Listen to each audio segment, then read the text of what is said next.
মানুষের জীবনে কোনো ঘটনা থাকে, যেগুলো সময়ের সাথে ভুলে যাওয়া যায় না। আজ আমি বলবো আমার ছোটবেলায় ঘটে যাওয়া একটা ছোট্ট ঘটনা, যেটা এখনো আমার রাতের বেলা মনে পড়লে গায়ে কাঁটা দিয়ে উঠে।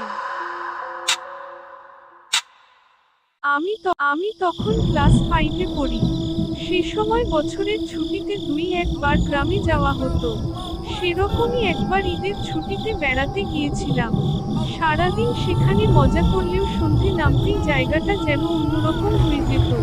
কেমন গা ছমছম করে উঠত। এক রাতে আমি আমার কিটির সাথে খেলছিলাম। হঠাৎ আমি কিছু একটা শব্দ পেলাম। কেমন যেন খসখস। আমি ভাবলাম কুকুর বিড়াল হবে হয়তো।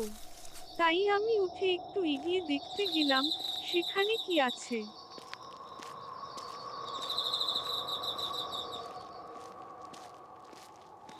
কিন্তু আমি সেখানে একটা অদ্ভুত হাসি শুনতে পেলাম। যেন কেউ আমার সামনে দাঁড়িয়ে হাসছে। আমি খুব ভয় পেয়ে গেলাম।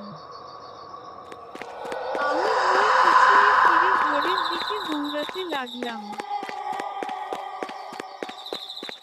পরের দিন রাতে আমি আর আমার ভাই উঠোনে বসে আকাশ দেখছিলাম। ভাই তো ঘুমিয়ে গিয়েছিল কিন্তু আমি তখনও জেগেছিলাম। ঠিক তখনই আমি আবার সেই শব্দটা শুনতে পেলাম। ঠিক আমার পিছন দিক থেকে আসছিল। আমি ভয়ে চোখ বন্ধ করে শুয়ে থাকলাম, নিঃশ্বাসও বন্ধ করে রেখেছিলাম।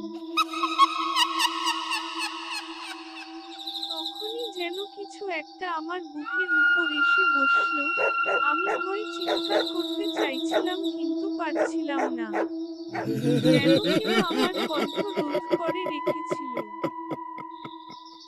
পরের দিন সকালে আমার জ্বর এসে গিয়েছিল।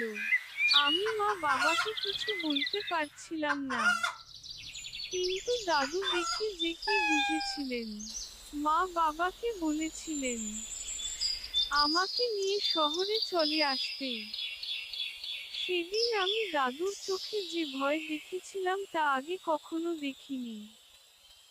এখনো ওই বাড়ি আছে,